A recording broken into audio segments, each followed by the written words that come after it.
Hello students, स्वागत है आपका विक्ट्री नर्सिंग कंपटीशन के अंदर। आज जो अपनी क्लास है वो क्लास 7 है। क्लास 7 नंबर की एंडोक्राइन सिस्टम की। एंड जो आज का जो टॉपिक रहेगा, पिछली क्लास में अपन ने देखा था कि पिट्यूटरी ग्लैंड के बारे में एंड पिट्यूटरी ग्लैंड के जनरल ओवरव्यू देखा था उसकी कितनी सेल्स होती है एंटीरियर के अंदर, और एंटीरियर की जितनी भी सेल है वो कौन कौन से हार्मोन को प्रोड्यूस करती है वो चीज भी देखी थी। एंड उसके बाद में उनको हमने क्वेश्चंस के हिसाब से क्लियर कर लिया था पिट्यूटरी ग्लैंड के ओवरव्यू। ठीक है, आज जो अपना जो टॉपिक चलेगा वो भी पिट्यूटरी ग्लैंड का ही रहेगा। वो रहेगा पिट्यूटरी ग्लैंड का हार्मोन। बहुत इंपॉर्टेंट हार्मोन है ग्रोथ हार्मोन। ठीक है, क्योंकि ग्रोथ हार्मोन से डिजीज भी पढ़ेंगे, तो ग्रोथ हार्मोन से रिलेटेड डिजीज भी बहुत इंपॉर्टेंट है, एग्जाम के अंदर पूछी जाती है हर बार। तो आज स्टार्ट करते हैं ग्रोथ हार्मोन। ठीक है, तो सबसे पहले तो जनरल पॉइंट्स में क्यों कराता हूं, क्योंकि जो छोटे छोटे क्वेश्चंस आते हैं, सिंगल लाइनिंग के क्वेश्चंस आ जाते हैं एग्जाम में, तो वो जनरल पॉइंट्स में से आपको मिल जाएंगे। तो जनरल पॉइंट्स के अंदर देखते हैं कि सबसे पहले तो सबको पता है कि जो ये हार्मोन है जिसको आप ग्रोथ हार्मोन बोलते हो वो सीक्रेट होता है किससे? पिट्यूटरी ग्लैंड से। पिट्यूटरी ग्लैंड से। ठीक है, पिट्यूटरी ग्लैंड के अंदर भी कौन से लोब से? एंटीरियर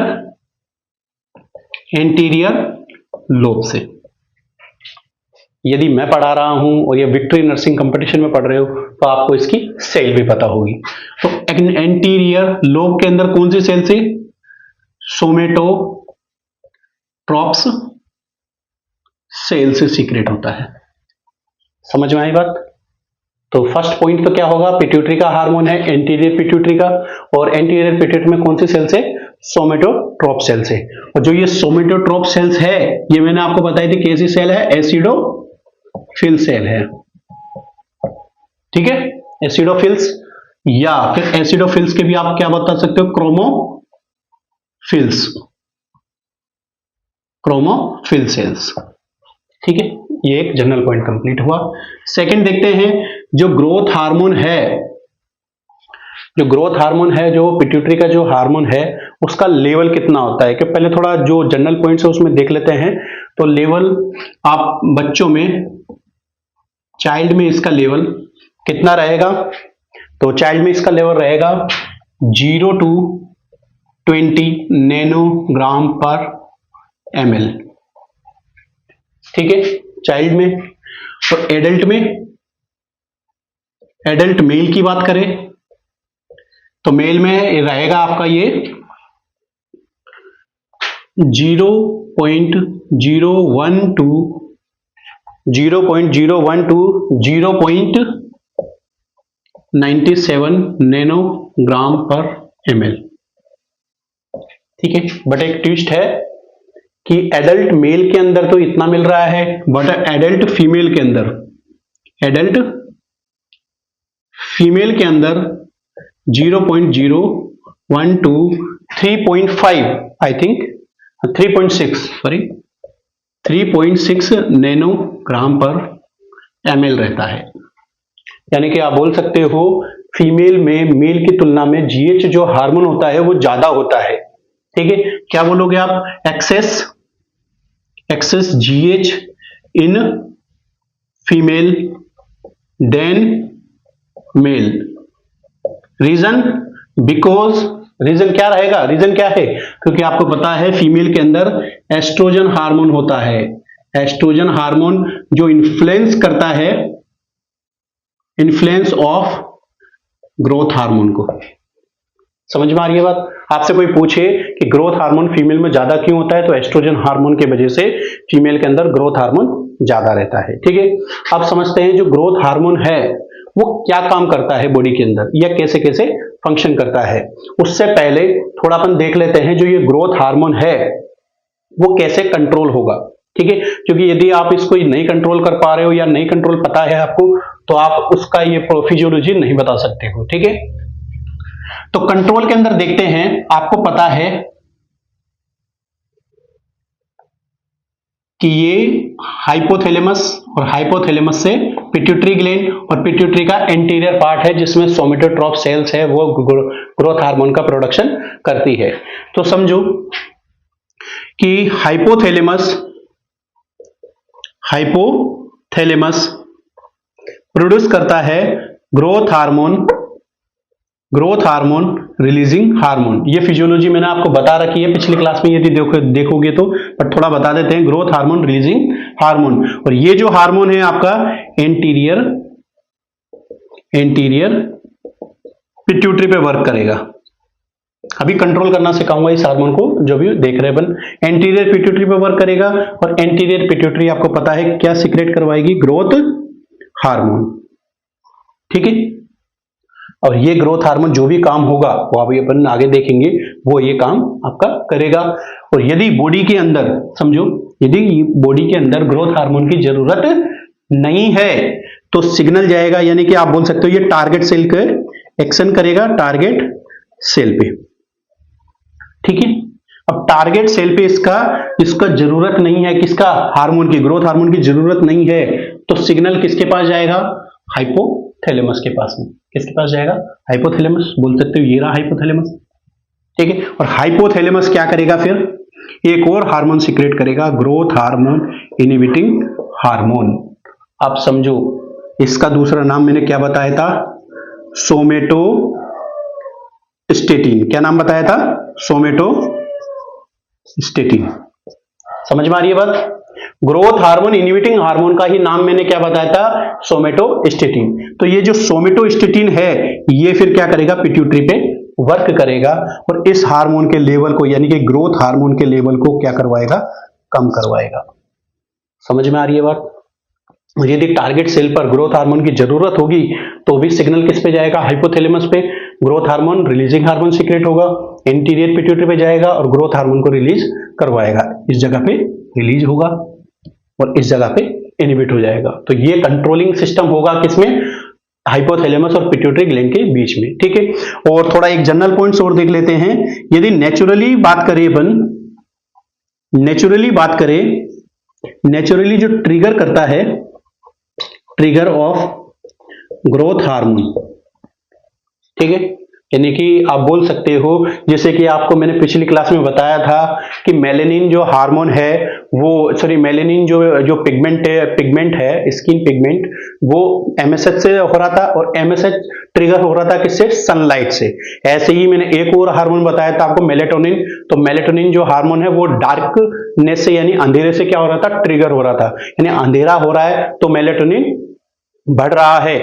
ऐसे ही जो naturally trigger of the GH hormone है वो कैसे होगा? तो फर्स्ट आप देखोगे डीप स्लीप। तो डीप स्लीप जब होती है तो जीएच हार्मोन क्या होता है? उस टाइम पे बढ़ता है, ग्रोथ हार्मोन बढ़ता है। सेकेंड कंडीशन, एक्सरसाइज में भी ये नेचुरली ये ग्रोथ हार्मोन क्या होता है? बढ़ता है। ठीक है, एक्सरसाइज इसमें भी बढ़ता है। एंड थर्ड कंडीशन क्या हो सकती है? यदि कोई फास्टिंग है, या बोल सकते हो आप फास्ट रख रहा है, फास्टिंग है, तो भी ये ग्रोथ हार्मोन क्या होगा? बढ़ेगा। अब क्यों बढ़ेगा वो फिजियोलॉजी अपन समझाएंगे, टेंशन मत लीजिए, क्योंकि जो भी मैंने बोर्ड पे जो लाइन लिख दी है वो आपको विद रैशनली समझने को मिलेगी। ठीक है, तो अभी मैंने थोड़ा सा जनरल पॉइंट्स, यानी जनरल इसका रेगुलेशन बताया है, ये रेगुलेशन हो गया है। क्या हो चुका है? जीएच रेगुलेशन, कि बॉडी के अंदर जीएच हार्मोन कैसे रेगुलेट होता है। एंड सेकंड मैंने बताया नेचुरली ट्रिगर कैसे होता है। तो नेचुरली ट्रिगर, डीप स्लीप एक नेचुरल ट्रिगर है, यानी कि आप बोल सकते हो सोने के 1-2 घंटे बाद ही डीप स्लीप में चल जाता है, और डीप स्लीप में क्या होता है? जीएच हार्मोन बढ़ता है। ठीक है, उसके बाद में इंटेंस एक्सरसाइज, यानी एक्सरसाइज करते हो तो उस टाइम पे भी जीएच हार्मोन क्या होता है? बढ़ता है। क्यों बढ़ता है? क्योंकि उस टाइम पे टिश्यू डैमेज होते हैं या इंजरी होती है, मसल्स में थोड़ा थकान आती है, उसको रिपेयर करने के लिए या मसल्स के लिए उस टाइम पे किसकी जरूरत होती है?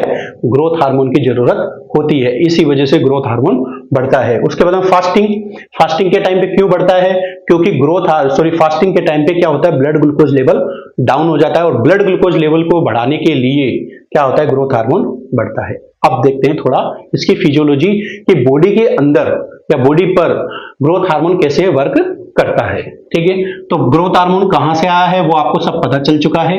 अब देखते हैं ग्रोथ हार्मोन है जो फर्स्ट वर्क कैसे करेगा। ठीक है, देखो अब जो समझा रहा हूं उससे आपका डिजीज पोर्शन भी क्लियर होगा, क्योंकि आपको यदि फिजियोलॉजी सही से समझ में नहीं आई है या फिजियोलॉजी नहीं पता है तो आप डिजीज पोर्शन सही तरीके से या डिजीज के साइन एंड सिम्टम्स नहीं निकाल सकते हो, फिर रटना ही पड़ेगा। तो रटना नहीं है, समझना है। फर्स्ट देखते हैं, जो ग्रोथ हार्मोन है वो स्टिमुलेट करता है, स्टिमुलेट द लीवर, किसको करेगा?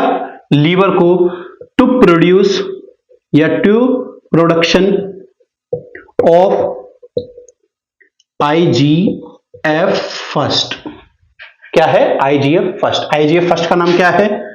Insulin like growth factor first. समझ में आ रही है बात?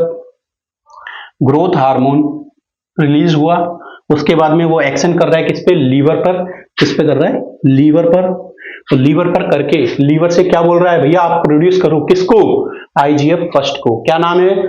Insulin growth, sorry insulin like growth factor. अब ये इंसुलिन लाइक ग्रोथ फैक्टर है, ये क्या काम करेगा?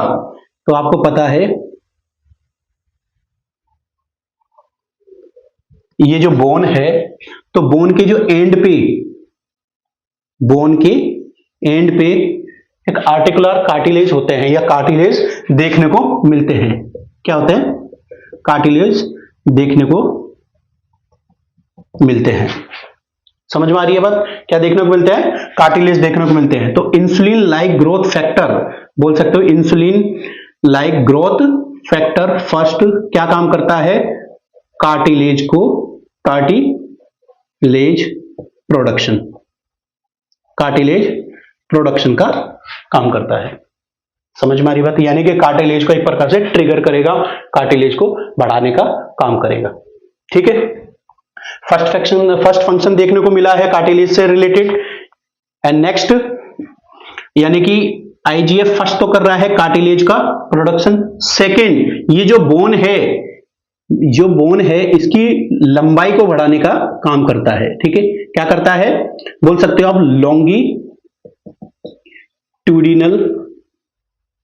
लॉन्गिट्यूडिनल हाइट को बढ़ाता है, इंक्रीज, लॉन्गिट्यूडिनल हाइट के इंक्रीज करता है, यानी कि बोन की लंबाई बढ़ाता है। ठीक है, समझ में आई बात? आईजीएफ क्या करेगा?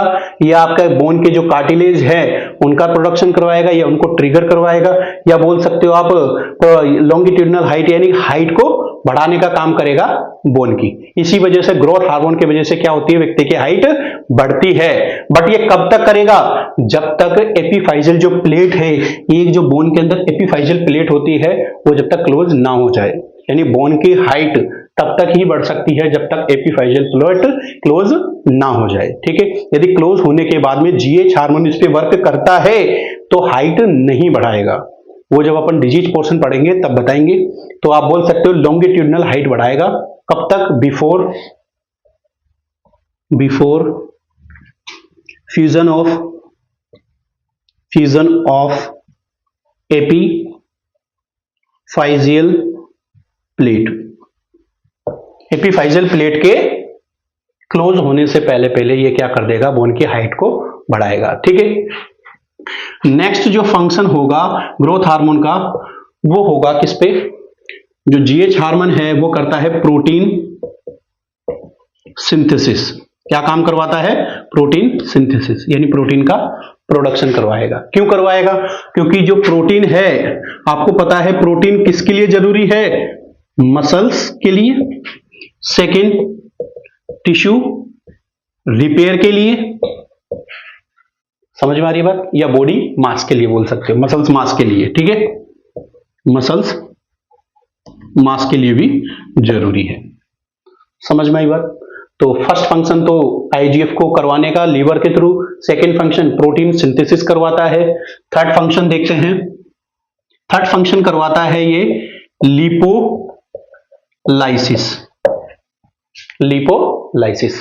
लिपोलाइसिस मतलब क्या होता है? लिपोलाइसिस का मतलब होता है ब्रेकडाउन ऑफ फैट, यानी फैट का ब्रेकडाउन करवाता है कौन? Growth hormone. ठीक है। एंड लास्ट जो फंक्शन देख रहे हैं, लास्ट फंक्शन है इसका मेंटेन ब्लड ग्लूकोज लेवल, यानी कि बोल सकते हो आप ब्लड के अंदर ये ग्लूकोज को इंक्रीज करके रखेगा। समझिए थोड़ा, ग्रोथ हार्मोन मेंटेन करता है, क्या करता है? मेंटेन करेगा ब्लड ग्लूकोज लेवल को, ब्लड ग्लूकोज लेवल को मेंटेन करेगा और क्या करेगा? स्पेशली ब्लड ग्लूकोज के लेवल को थोड़ा बढ़ा के रखेगा। या आप बोल सकते हो ब्लड ग्लूकोज लेवल को बढ़ाएगा तो बोल सकते हो एंटी इंसुलिन इफेक्ट शो करेगा। समझ में आ रही है बात? ग्रोथ हार्मोन कैसा इफेक्ट शो करता है? एंटी इंसुलिन इफेक्ट शो करेगा। ठीक है। तो चार फंक्शन मैंने जो फिजियोलॉजी के हिसाब से थोड़ा बताया है। फर्स्ट फंक्शन है जैसे लीवर के ऊपर काम करता है और लीवर के ऊपर काम करके आईजीएफ को क्या करेगा? प्रोड्यूस करवाएगा। और आईजीएफ को प्रोड्यूस करवाने के बाद में आईजीएफ क्या काम करता है? कार्टिलेज प्रोडक्शन करवाएगा एंड कार्टिलेज को ट्रिगर करेगा। उसके बाद में बोन की हाइट को बढ़ाएगा। ठीक है। नेक्स्ट प्रोटीन सिंथेसिस करवाएगा। प्रोटीन सिंथेसिस मसल्स के लिए जरूरी है, टिश्यू डैमेज के लिए जरूरी है। टिश्यू डैमेज होते हैं तो मसल्स वो प्रोटीन जरूरी होता है। ठीक है। थर्ड है वो फंक्शन लिपोलाइसिस। लिपोलाइसिस का मतलब क्या है? फैट का ब्रेकडाउन करवाता है, यानी कि फैट को तोड़ेगा। तो कौन काम करता है वो फैट को तोड़ने का? GH hormone. ठीक है। Next maintain the blood glucose level, यानी कि एक प्रकार से बोल सकते हो ब्लड ग्लूकोज लेवल को थोड़ा बढ़ा के रखेगा। इसी वजह से वो एंटी इंसुलिन इफेक्ट शो करता है। समझ में आ रही है बात? एंटी इंसुलिन इफेक्ट शो करेगा। इसी वजह से यदि कभी ग्रोथ हार्मोन बढ़ेगा तो पेशेंट को डायबिटिक मेलाइटस हो जाएगा। कौन सा? सेकेंड टाइप का। कैसा टाइप का? सेकेंड टाइप का डायबिटिक मेलाइटस हो सकता है। ठीक है। अब नेक्स्ट इसके बाद में देखते हैं, ये तो हो गया है हार्मोन की फिजियोलॉजी के बारे में। नेक्स्ट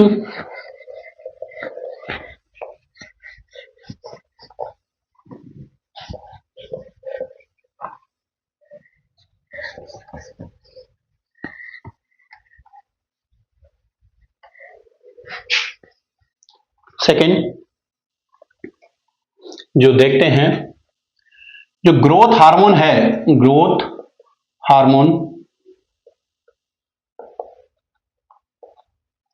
हार्मोन यदि कंडीशन है, दो कंडीशन है, थोड़ी दो कंडीशन देखने की कोशिश करते हैं। यानी ग्रोथ हार्मोन घटता है तो क्या कंडीशन देखने को मिलेगी? अभी मैं डिजीज पोर्शन पे नहीं जा रहा हूं ज्यादा। तो क्या कंडीशन मिलेगी? तो व्यक्ति कैसा हो जाएगा? शॉर्ट हो जाएगा, शॉर्ट स्टेचर देखने को मिलेगा। ठीक है। शॉर्ट स्टेचर देखने को मिलेगा। सेकेंड, व्यक्ति कैसा रहेगा? एक प्रकार से फैटी रहेगा। फैटी कैसे रहेगा? अभी मैंने बताया आपको कि फैट का क्या करवा रहा था? ये लिपोलाइसिस करवा रहा था, यानी फैट को ब्रेकडाउन करवा रहा था। और यदि ये हार्मोन नहीं होगा या कम होगा तो फैट का ब्रेकडाउन नहीं होगा और फैट क्या होने लग जाएगी? बढ़ने लग जाएगी। ठीक है। और शॉर्ट स्टेचर का मतलब उसकी हाइट क्या हो जाएगी? कम रह जाएगी। एंड फैटी दिखेगा, यानी कि बोल सकते हो ओबेसिटी देखने को मिलेगी। क्या देखने को मिलेगी? ओबेसिटी, ऐसी चीजें देखने को मिलेगी। ठीक है। और यदि उसके बाद में अब देखते हैं कंडीशन, यदि जीएच हार्मोन बढ़ जाए, तो दो कंडीशन देखने को मिलती है। फर्स्ट तो बच्चों के अंदर आपको देखने को मिलता है जिजानटिज्म। एंड बड़ों के अंदर यदि बढ़ी हुई कंडीशन है तो आपको देखने को मिलता है एक्रोमेगेली। क्या देखने को मिलता है? एक्रोमेगेली देखने को मिलता है। ठीक है।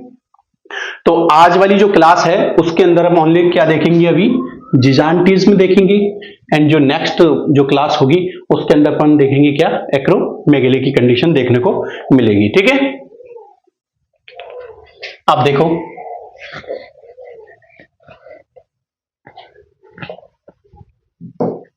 अब अपना छोटा सा टॉपिक इसके अंदर आता है ज़िज़ानटिज्म। तो अभी मैंने बताया है आपको, यदि बच्चों के अंदर ये हार्मोन क्या हो जाए, कम हो जाए, कितना लेवल, यानी कि लेवल भी बता रखा है मैंने आपको, यदि ये हार्मोन कम हो जाए, कौन सा हार्मोन, ग्रोथ हार्मोन कम हो जाए। सर ये ग्रोथ हार्मोन कम कैसे होगा, क्यों होगा, रीजन क्या है, वो बताते हैं, बिल्कुल टेंशन मत लीजिए। सर ये कम नहीं है, बढ़ जाए, है ना, ग्रोथ हार्मोन बढ़ जाए, बढ़ने वाली कंडीशन, कम वाली कंडीशन तो देख ली है। यदि ग्रोथ हार्मोन क्या हो जाए, बढ़ जाए, तो क्या होगा या क्यों होगा, बोल सकते हो आपकी ग्रोथ हार्मोन बच्चों में क्यों बढ़ जाता है, तो क्या क्या रीजन हो सकते हैं वो देखते हैं। सबसे मेन जो रीजन होता है, यानी बोल सकते हो आप कोजेस की बात करें, कोजेस में तो सबसे मेन होता है adenoma, adenoma of pituitary gland.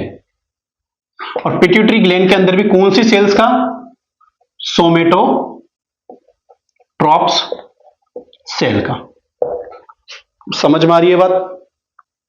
अब मेन कोज यदि देखा, आपसे पूछा जाए मेन कोज, यानी कि बोल सकते हो 95% कोज है, ये 95% कोज है।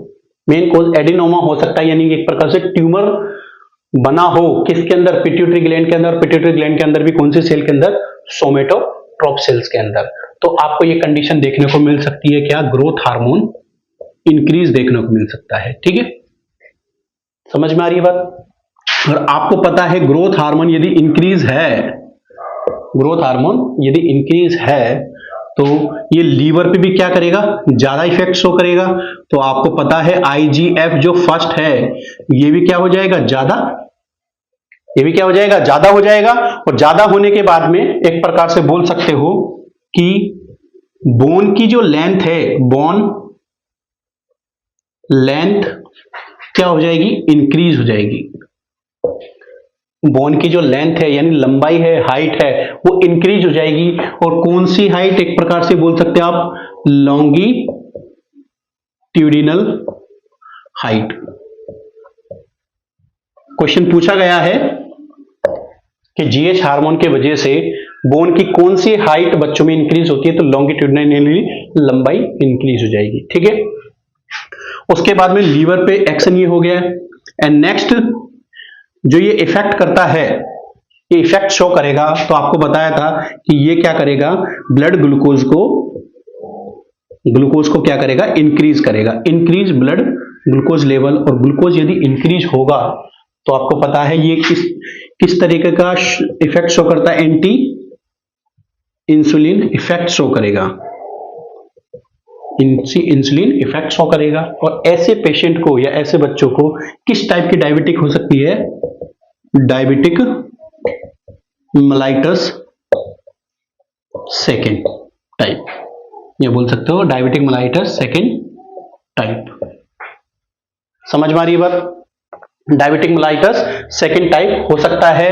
और आपको पता है ग्रोथ हार्मोन यदि इंक्रीज हो रहा है, और इंक्रीज क्यों हो रहा है, आप देखो सिम्टम्स निकल के आएंगी, इंक्रीज क्यों हो रहा है, एडिनोमा बना हुआ है। क्या बना हुआ है, एडिनोमा बना हुआ है। तो आपको पता है जैसे कि ये ब्रेन है और ये मैंने स्ट्रक्चर बनाई है हाइपोथैलेमस, और ये है आपकी पिट्यूटरी ग्लैंड, और ये यहाँ पे मान लीजिए कोई ट्यूमर है। ठीक है, ये ट्यूमर है जो एडिनोमा से, अपन एडिनोमा के बारे में बात कर रहे हैं। तो ट्यूमर है, तो ट्यूमर तुझे आपको पता है ये जैसे कि ट्यूमर बढ़ेगा तो जो बगल में जो सेल होगी, जो साइड में नेबरिंग जो सेल्स होगी, उन पे भी क्या करेगा, कंप्रेस करेगा। समझ में आ रही बात। यदि उनको कंप्रेस करेगा, जैसे कि एक ये सेल है और एक ये बगल में सेल है इसके साथ में, अभी तो ये कंप्रेस नहीं कर रहा है। ठीक है, यदि इसका साइज क्या हो जाए, बढ़ जाए, इसका साइज बढ़ जाए, तो ये वाली सेल क्या हो जाएगी, कंप्रेस होने लग जाएगी, कंप्रेस होने लग जाएगी। ठीक है, तो देखिए जैसे इसके बगल में एक सेल होती है गोनेडोट्रॉप सेल्स। ठीक है, अब गोनेडोट्रॉप सेल्स के कंप्रेस होने के वजह से आपको बच्चों में डिले प्यूबर्टी देखने को मिलती है। ठीक है। यदि आपसे कोई पूछे कि इसमें डिले प्यूबर्टी देखने को क्यों मिलती है, तो आप बता सकते हो कंप्रेस ऑफ गोनेडोट्रॉप्स सेल बाय सोमेटोट्रॉप्स। समझ में आ रही है बात? तो जो भी सिम्टम्स आ रहे हैं उनको रटना नहीं है, समझ के चलना है। अब देखो, ऐसे पेशेंट के अंदर विजन लॉस भी हो सकता है, विजन लॉस भी देखने को मिलता है। सर कैसे मिलेगा विजन लॉस? तो अब देखिए, मैंने आपको अब देखो एनाटॉमी कितनी जरूरी है। यदि आपने एनाटॉमी अच्छी तरीके से पढ़ी है तो आप सिम्टम्स निकाल सकते हो, ठीक है। विजन लॉस हो सकता है, एक और है इसमें हेडेक भी होता है, ठीक है। तो आप मुझे ये बताइए हेडेक और विजन लॉस क्यों हो रहा है? तो देखिए, अभी जैसे कि जिस तरीके से मैंने ये बताया है वैसे ही आपको याद रखना है। जैसे कि ये पिट्यूटरी ग्लैंड होती है, तो इस जगह पे आपका ऑप्टिक काइज्म होता है। क्या होता है? ऑप्टिक काइज्म होता है। ऑप्टिक काइज्म क्या काम करता है? तो ये आपका रिले स्टेशन का काम करता है। क्या करता है? रिले स्टेशन का काम करता है। सर किसका रिले स्टेशन करता है? तो आप बता सकते हो ऑप्टिक नर्व का। अब आपको ऑप्टिक नर्व आ गई है। ऑप्टिक नर्व यानी कि 2 ऑप्टिक नर्व जाती है और आगे जाके रिले स्टेशन का काम करती है। किस पे? ऑप्टिक काइज्म पर, ठीक है। तो वहां पर यदि ये ऑप्टिक काइज्म भी एडिनोमा की वजह से क्या हो रहा है? कंप्रेस हो रहा है, ठीक है। तो पेशेंट में क्या देखने को मिल सकता है? विजन लॉस और क्या? हेडेक देखने को मिल सकती है। तो बोल सकते हो आप कंप्रेस ऑफ ऑप्टिक काइज्म। सिम्टम्स रटे नहीं है बिल्कुल भी, समझे हैं कि क्या क्या सिम्टम्स देखने को मिल सकते हैं। सर और नेक्स्ट क्या देखने को मिल सकता है? तो आपका जो ये जो होता है, ठीक है, उसकी भी क्या हो जाएगी? लेंथ बढ़ जाएगी, लंबाई बढ़ जाएगी, ठीक है। तो बोल सकते हो आप एक सिम्टम्स होता है प्रोग्नोथिज्म। याद रखना क्योंकि क्वेश्चन पूछ लिया जाता है प्रोग्नोथिज्म। तो प्रोग्नोथिज्म का मतलब क्या रहेगा? तो प्रोग्नोथिज्म को आपको याद रखना है, इसमें प्रोमिनेंट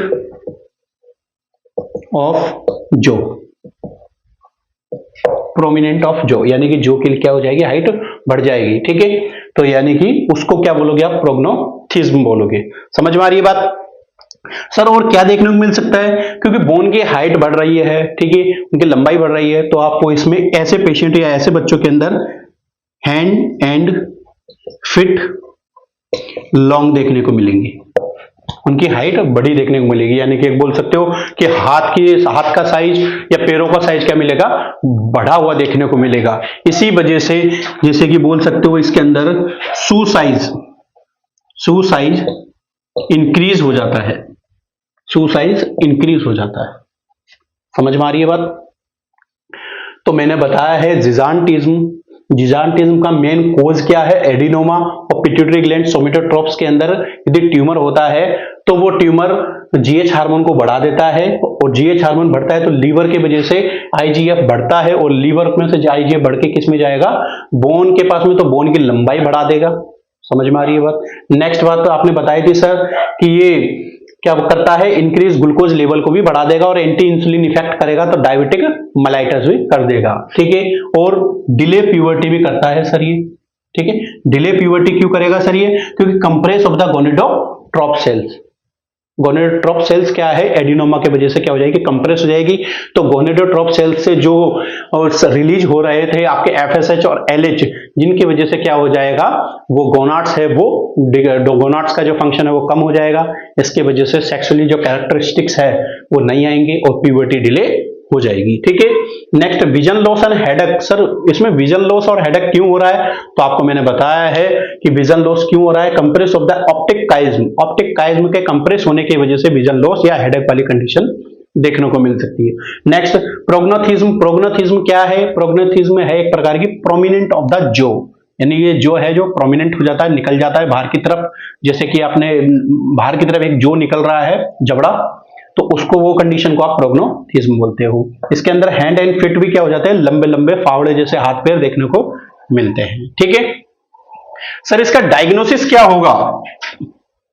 डायग्नोसिस क्या होगा आप समझना, डायग्नोसिस क्या होगा यदि आपसे पूछा जाए कि मॉनिटर करना है जिजान्टिज्म के अंदर। क्वेश्चन पूछा गया है, याद रखना, थोड़ा ध्यान रखो। क्वेश्चन पूछा गया है जिजान्टिज्म के अंदर आप लेवल मेनली किसका देखते हो? ऑप्शन के अंदर यदि आपसे पूछा जाए, यहां पे लिख देता हूं मैं ऑप्शन, जैसे कि बोल सकते हो जीएच हार्मोन या आईजीएफ फर्स्ट। ठीक है, ऑप्शन में यदि ये दोनों मिल जाए तो आपको किसको राइट करना है? तो आपको राइट करना है आईजीएफ फर्स्ट को। सर क्यों करना है आईजीएफ फर्स्ट को, ग्रोथ हार्मोन को क्यों नहीं करना है? तो समझो, डायग्नोसिस के अंदर यदि देखते हैं, ठीक है, तो ग्रोथ हार्मोन जो होता है, ग्रोथ हार्मोन वो पल्स थ्रो आउट होता है, pulse throughout the day. इसका मतलब क्या है सर? जो जीएच हार्मोन है वो रुक रुक कर निकलता है, आप लिख सकते हो हिंदी में रुक रुक कर दिन भर निकलता है। ठीक है, रुक रुक कर निकलता है, ठीक है, यानी कि थोड़ा थोड़ा निकलता है। और जो आईजीएफ है, आईजीएफ फर्स्ट, ये आपका कांस्टेंट होता है, कांस्टेंट स्टेबल होता है, कांस्टेंट स्टेबल होता है, इसलिए इसको आप प्रेफर करोगे डायग्नोसिस के अंदर। ठीक है, नेक्स्ट और क्या हो सकता है? और भी है, जैसे कि सीटी स्कैन वगैरह ये सब चीज किया जा सकता है, एमआरआई किया जा सकता है ब्रेन की, उससे भी पता लगाया जा सकता है। ठीक है, एंड और जो टेस्ट है वो क्या हो सकते हैं? Oral glucose test, oral glucose test होता है। ठीक है, ओजीटीटी बोलते हो आप, उसे क्या बोलते हो? OGTT, oral glucose tolerance test बोलते हो। इसमें कैसे होगा sir? Oral glucose tolerance test कैसे करोगे आप? तो आप समझिए थोड़ा, क्योंकि इससे हमेशा क्वेश्चन पूछ लिया जाता है ओरल ग्लूकोज टॉलरेंस टेस्ट से। तो समझो, यदि नॉर्मली कंडीशन है, नॉर्मली में पूछा जाए आपसे, इसके अंदर ओजीटीटी के अंदर ये अभी नॉर्मली करते हैं, तो नॉर्मल यदि कंडीशन है, नॉर्मल इंडिविजुअल है जिसको यदि क्या है, जिजान्टिज्म नहीं है, तो क्या करेंगे? उसको हाई लेवल ऑफ ग्लूकोज यदि अपन एडमिनिस्टर करते हैं या खिलाते हैं, क्या करते हैं उस पेशेंट के अंदर, नॉर्मली के अंदर ग्लूकोज बढ़ाते हैं पेशेंट के अंदर। और यदि वो नॉर्मल है, समझे कंडीशन, यदि वो पेशेंट कैसा है? नॉर्मल है, तो क्या होगा? ग्लूकोज के बढ़ने से जीएच हार्मोन क्या हो जाएगा? कम हो जाएगा, जीएच हार्मोन कम हो जाएगा। देखिए कैसे, ग्लूकोज यदि बढ़ रहा है, ठीक है, ग्लूकोज यदि बढ़ रहा है, इंसुलिन इफेक्ट कर रहा है, क्यों? क्योंकि क्या कर रहा है? ग्रोथ हार्मोन क्या कर रहा था? ग्लूकोज को बढ़ा रहा था। क्या कर रहा था? ग्लूकोज को बढ़ा रहा था। और यदि ग्लूकोज ऑलरेडी नॉर्मल व्यक्ति में बढ़ा हुआ है, समझना, नॉर्मल व्यक्ति में यदि अपन बढ़ा रहे हैं, यानी कि किस तरीके से ग्लूकोज एक्सटर्नली दे के, तो ग्लूकोज यदि बढ़ता है तो जीएच क्या हो जाएगा? ऑटोमेटिकली कम देखने को मिलेगा। तो क्या होगा? पेशेंट नॉर्मल है, उसको जिजान्टिज्म नहीं है। और यदि कंडीशन कैसी हो? जिजान्टिज्म वाली हो, तो आपको ग्लूकोज बढ़ाओगे उस व्यक्ति के अंदर, तो आपको ग्रोथ हार्मोन भी क्या मिलेगा? आपको बढ़ा हुआ देखने को मिलेगा। क्यों?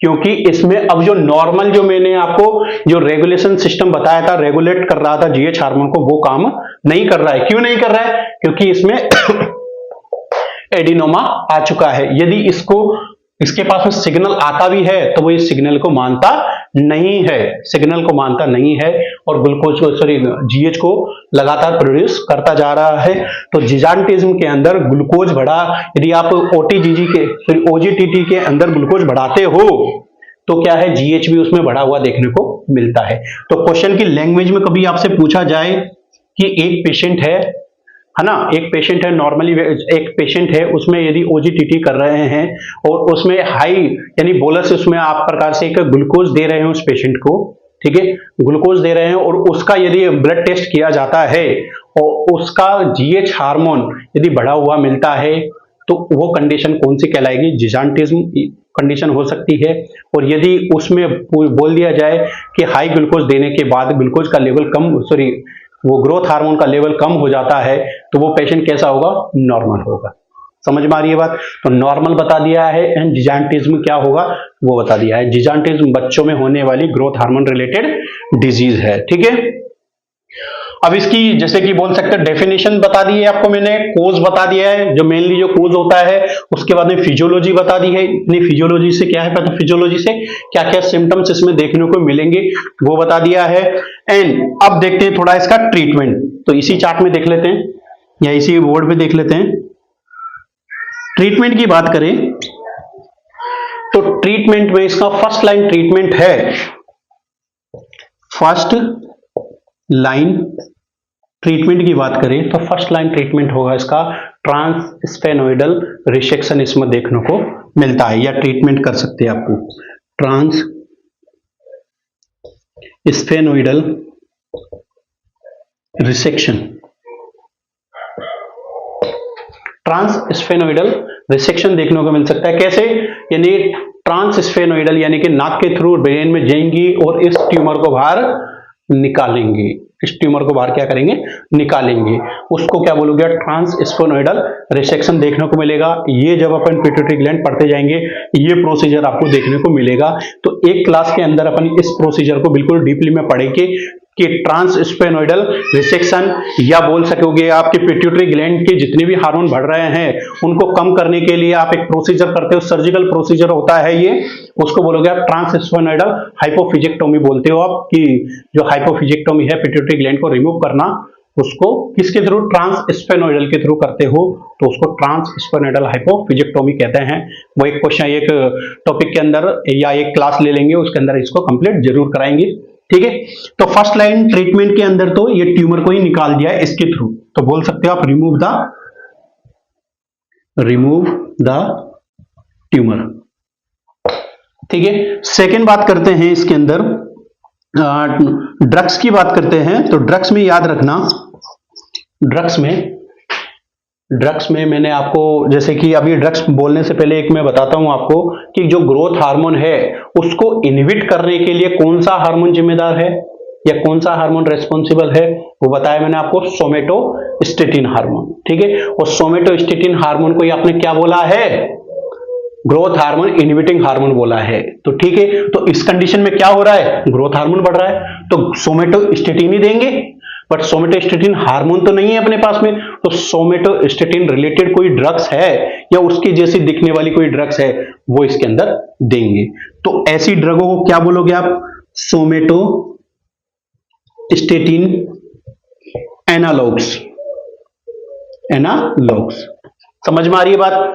क्यों बोला है इस कैटेगरी का नाम, क्योंकि सोमेटोस्टेटिन जो हार्मोन है वो इनहिबिटिंग हार्मोन होता है, वो क्या करता था, इसको इनहिबिट करता था, जीएच हार्मोन को, या जीएच हार्मोन को इनहिबिट करता था, बट उसकी जगह पे अपन क्या दे रहे हैं, सोमेटोस्टेटिन एनालॉग्स। अब इसके अंदर एग्जांपल कौन सा आता है, याद रखना है आपको, एग्जांपल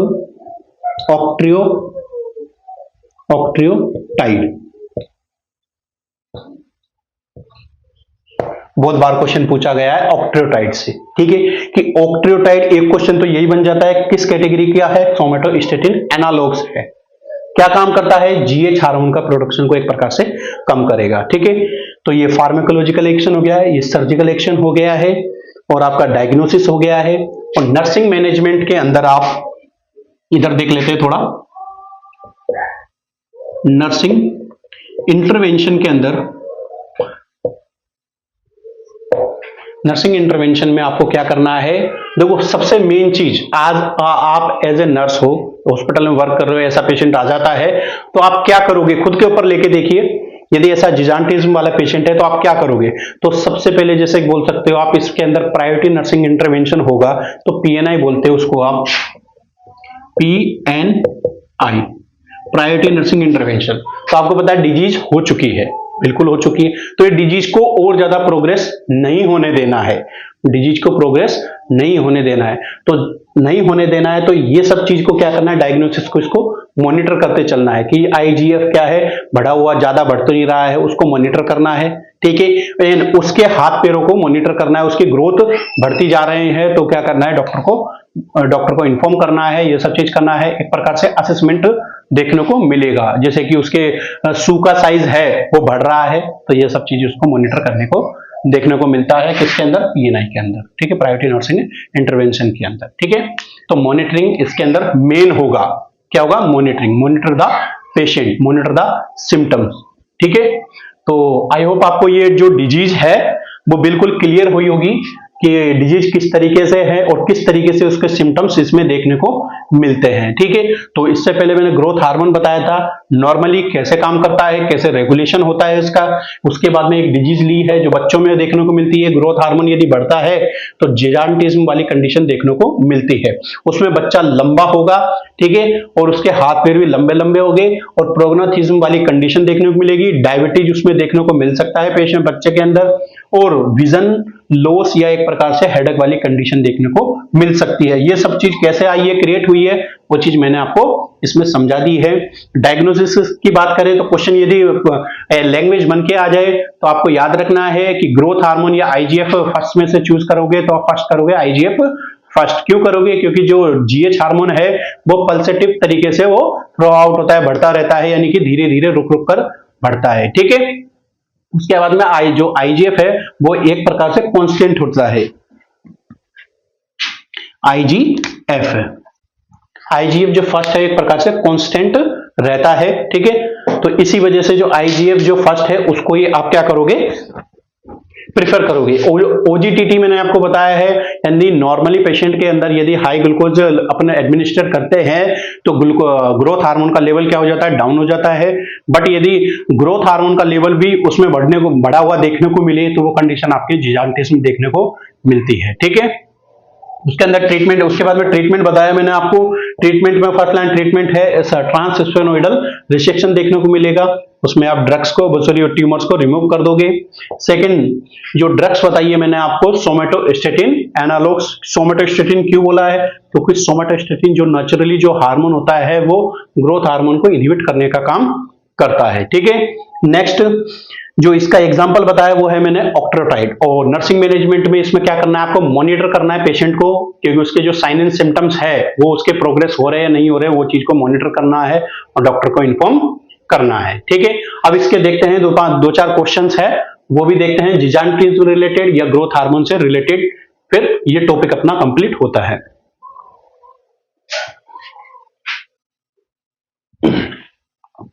अब देखते हैं जिजान्टिज्म जो टॉपिक पढ़ाया मैंने आपको कि आपको कितना समझ में आया है। और मैं साथ के साथ टॉपिक इस वजह से पढ़ा रहा हूं कि वर्डन ना हो एमसीक्यूज का, कि एक साथ टॉपिक पूरे पढ़ा दिए फिर उसके बाद में नहीं, कि पहले एक एक छोटे छोटे टॉपिक के हिसाब से ही साथ में एमसीक्यूज कर रहे हैं, जैसे कि वो जो टॉपिक है वो आपका क्लियर होता जाए। तो जो फर्स्ट क्वेश्चन है इसमें, gigantism is caused by the hyper secretion of GH, बिल्कुल सही है, ठीक है। Occurring during the which period of life, but कौन से पीरियड ऑफ लाइफ में जिजान्टिज्म अकर होता है, क्योंकि इसमें बता रखा है जिजान्टिज्म हाइपर सिक्रेशन से तो हो रहा है किसके, जीएच के, but during which period of life, यानी लाइफ के कौन से पीरियड में होता है, ठीक है। तो आप बता सकते हो जिजान्टिज्म है वो आपको पता है किसमें मिलती है, आपको बच्चों में देखने को मिलती है, किसमें, बच्चों में देखने को मिलती है। तो देखिए इसमें फर्स्ट ऑप्शन क्या है, after the fusion of the epiphyseal plate, क्या ये होगा, क्या नहीं होगा, क्योंकि अभी मैंने बताया आपको कि जिजान्टिज्म आपको बच्चे में देखने को मिलती है before the fusion of the epiphyseal plate, ठीक है। तो ये तो गलत होगा, first before the fusion of the epiphyseal plate, ये आपका आंसर राइट होगा। अब देखो थर्ड ऑप्शन देख लेते हैं, तब भी ड्यूरिंग द जेरियाटिक स्टेज, यानी कि बुढ़ापे में होता है क्या, नहीं, बुढ़ापे में तो आपको क्या देखने को मिलेगा, एक प्रकार से यानी कि एक्रोमेगेली की कंडीशन आपको ओल्ड एज में यानी कि एडल्ट में देखने को मिलती है।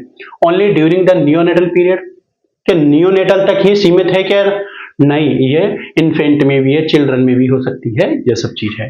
तो ये भी आंसर क्या होगा, गलत होगा। तो राइट आंसर क्या होगा आपका, before the fusion of the epiphyseal plate, यानी कि बी राइट आंसर है। समझ में आया। सेकंड देखते हैं, which of the following is the most common causes of the excess GH leading the जिजान्टिज्म, यानी कि आपका मोस्ट कॉमन कोज पूछा हुआ है। तो अभी मैंने कोजेज में बताया था इसका, तो आप अभी तो बता सकते हो। अभी क्यों बता सकते हो? क्योंकि अभी आपने थ्योरी पढ़ी है इसकी, तो थ्योरी के हिसाब में क्वेश्चन कर रहे हो, बट आपको याद रखना है आपको कि आपको किस तरीके से मैंने आपको बताया था। ठीक है, तो मोस्ट कॉमन कोज आपको मैंने बताया था एडिनोमा बताया था, यानी ट्यूमर हो रहा है पिट्यूटरी के अंदर। तो इसमें देखते हैं कौन सा होगा। First pituitary tumour, pituitary adenoma, यही आ रहा है, बट और भी आपको ऑप्शन पढ़ने हैं।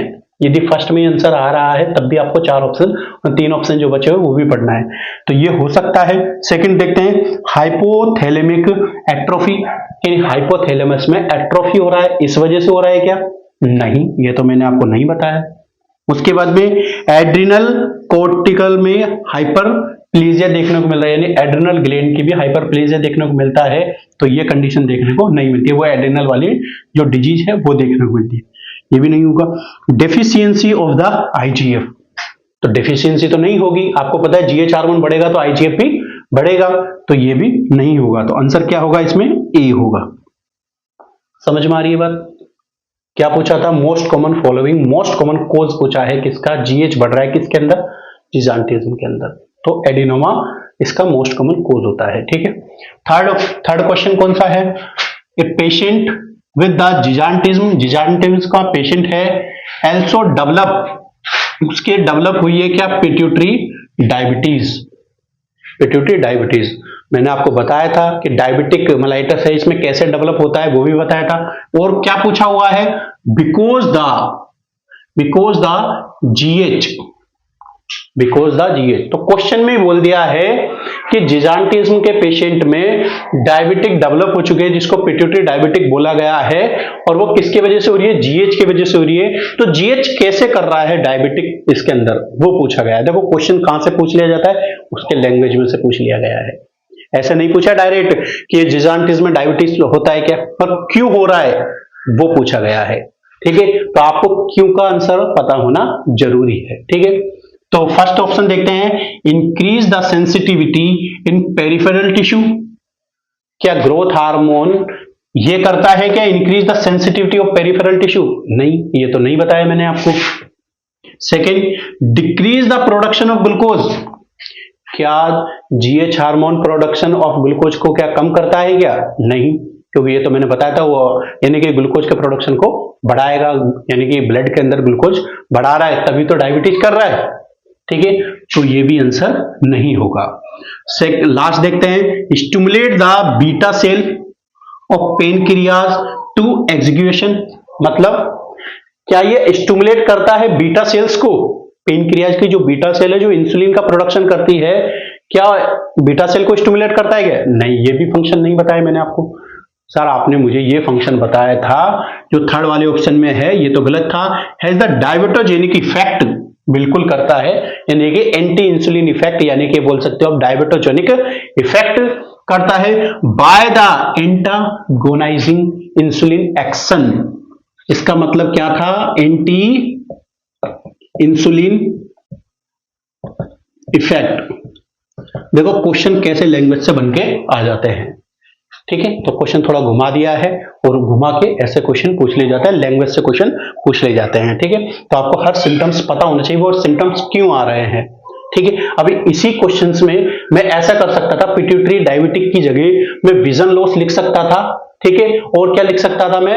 हेडेक भी लिख सकता था। तो उसका रीजन बोलते, उसका एक कारण पूछते, तो मैंने आपको कंप्रेशन ऑफ द ऑप्टिक काइज्म बताया था। ठीक है, तो वो चीज याद रखना है। ऐसे ही क्वेश्चन इसमें भी लैंग्वेज चेंज करके एक और क्वेश्चन और बन सकता है कि ऐसे पेशेंट में डिले प्यूबर्टी देखने को मिल रही है, वो जीएच की वजह से, बट क्यों देखने को मिल रही है? तो आपको पता है क्योंकि वो एडिनोमा होता है, और एडिनोमा कंप्रेस करेगा इसको गोनेडोट्रोपिन या गोनेडोट्रोप सेल्स को, जिससे एफएसएच और एलएच हार्मोन कम हो जाएंगे। ठीक है, तो क्वेश्चंस मैं अभी भी बोल रहा हूं या स्टार्टिंग के क्लास में बोला था कि क्वेश्चंस बनाना सीखो। यदि आप भी क्वेश्चंस बनाना सीखोगे तो आपका टॉपिक है वो क्लियर होता जाएगा। यानी कि मैं यूं नहीं कह रहा कि आप क्वेश्चन बनाते जाओ, नहीं, बट जो टॉपिक आप पढ़ रहे हो, जैसे कि मैंने जो टॉपिक आपको पढ़ा दिया है, तो हर लाइन में से आप सोचिए कि ऐसे क्वेश्चन मैं कैसे बना सकता हूं, आपके माइंड के अकॉर्डिंग कि इसमें से क्वेश्चन कैसे बन सकता है, इस टॉपिक में से कैसे क्वेश्चन बन सकते हैं, इस लाइन में से कैसे क्वेश्चन बन सकता है।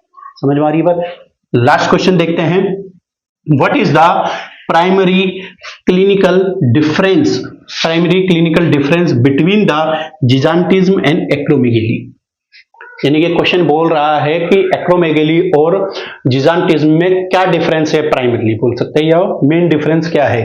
तो ऑप्शन देखते हैं, जिजांटिज्म इन्वॉल्व द जीएच डेफिशिएंसी।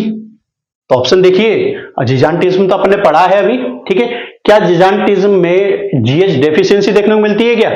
नहीं मिलती है, जीएच एक्सेस देखने को मिलता है, जीएच बढ़ा हुआ देखने को मिलता है। और एक्रोमेगेली, ये वाली लाइन तो इसमें सही है, बट ये वाली लाइन है जो गलत है, तो ये ऑप्शन क्या होगा, गलत हो जाएगा।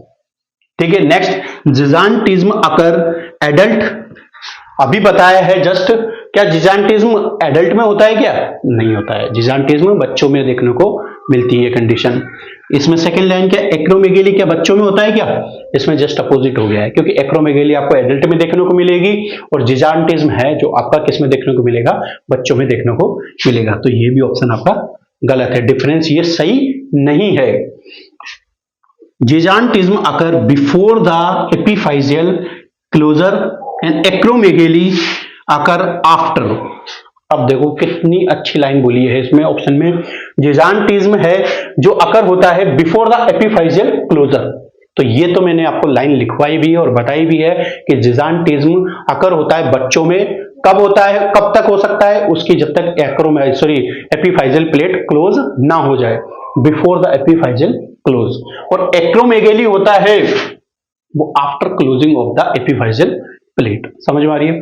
तो ये क्या होगा, राइट आंसर होगा। There is a no difference, तो ये तो कोई डिफरेंस पूछा है तो डिफरेंस है, इस वजह से कौन सा होगा डिफरेंस, सी होगा। ठीक है, तो आई होप आपको ये क्लास समझ में आई होगी। इस क्लास के अंदर हमने आपको बताया है कि जीएच हार्मोन कैसे फंक्शन करता है, ठीक है, उसकी फिजियोलॉजी क्या है, वो कैसे कैसे लीवर पे एक्शन करेगा और आईजीएफ को बढ़ाएगा, और आईजीएफ आपके कार्टिलेज और या बोन के लेंथ को बढ़ाएगा। उसके बाद में कैसे जीएच लिपोलाइसिस करवा रहा था, फैट का ब्रेकडाउन करवा रहा था। उसके बाद में मैंने आपको बताया जीएच कैसे प्रोटीन सिंथेसिस करवाता है, यानी बोल सकते हैं एनाबॉलिज्म ऑफ द प्रोटीन करवाता है। ठीक है, उसके बाद में एक और बताया था मैंने आपको कि जीएच हार्मोन जो है जो ग्लूकोज को बढ़ाता है, ठीक है, वो एंटी इंसुलिन इफेक्ट शो करता है। उसके बाद में छोटी सी एक कंडीशन पड़ी थी, जिजांटिज्म बच्चों में पाई जाती है और before the epiphyseal plate condition की देखने को मिलती है, उसमें बोन की लेंथ बढ़ जाती है। ठीक है, अब देखो आफ्टर हो रहा है एक्रोमेगेली में, इसी वजह से एक्रोमेगेली में बोन की हाइट बढ़ेगी नहीं। क्यों? क्योंकि एक्रोमेगेली कब अकर होता है, after the epiphyseal plate close. Epiphyseal plate close हो जाती है तो बोन की हाइट नहीं बढ़ेगी, बस थिकनेस बढ़ेगी। जब आप एक्रोमेगेली जब टॉपिक पढ़ेंगे तब बताएंगे अच्छे तरीके से। उसके बाद में हमने देखा है इसके डायग्नोसिस के बारे में। तो डायग्नोसिस मैंने बताया आपको, जीएच या आईजीएफ के अंदर पूछा जाए आपको तो आईजीएफ को प्रेफर करना है। क्यों? क्योंकि जो जीएच हार्मोन होता है वो पल्सेटिव हार्मोन होता है, एक प्रकार से बोल सकते हैं कि रुक रुक के वो सीक्रेट होता है। और उसके बाद में बट ये जो आईजीएफ है वो क्या है, एक प्रकार से कांस्टेंट बना रहता है, इस वजह से उसमें ब्लड में ज्यादातर किसको देखा जाता है, आईजीएफ को देखना मिलता है। ठीक है, उसके बाद में मैंने ओजीटीटी बताया है, ओरल ग्लूकोज टॉलरेंस टेस्ट बताया है। यदि आप नॉर्मली व्यक्ति को आप high level of glucose administer करते हो, ओरली देते हो, ओरली पूछा है, ओरली देते हो, ठीक है, तो उसमें क्या होगा, ब्लड के अंदर ग्लूकोज लेवल बढ़ेगा। और यदि वो पेशेंट नॉर्मल है तो जीएच का लेवल क्या हो जाएगा, ग्लूकोज की वजह से कम हो जाएगा। ठीक है, बट ये जिजांटिज्म वाला पेशेंट है तो ग्लूकोज का लेवल यदि अपन ज्यादा करते हैं ओरली तो वो क्या हो जाएगा, जीएच भी बढ़ा हुआ देखने को मिलेगा। तो वो कंडीशन क्या कैटेगराइज होगी, जिजांटिज्म की कंडीशन देखने को मिलेगी। ठीक है, उसके बाद ट्रीटमेंट की बात की थी मैंने, तो ट्रीटमेंट में मैंने आपको बताया है कि जीएच हार्मोन है, उसमें याद रखना है मेन चीज, जीएच हार्मोन को इनहिबिट करने वाला हार्मोन कौन सा होता है, सोमेटोस्टेटिन। इसी वजह से जो ड्रग्स ली गई है इसके अंदर, जो इसके ट्रीटमेंट के लिए, वो सोमेटोस्टेटिन एनालॉग्स ली गई है, जिसमें एग्जाम्पल मैंने ऑक्ट्रोटाइड बताया है।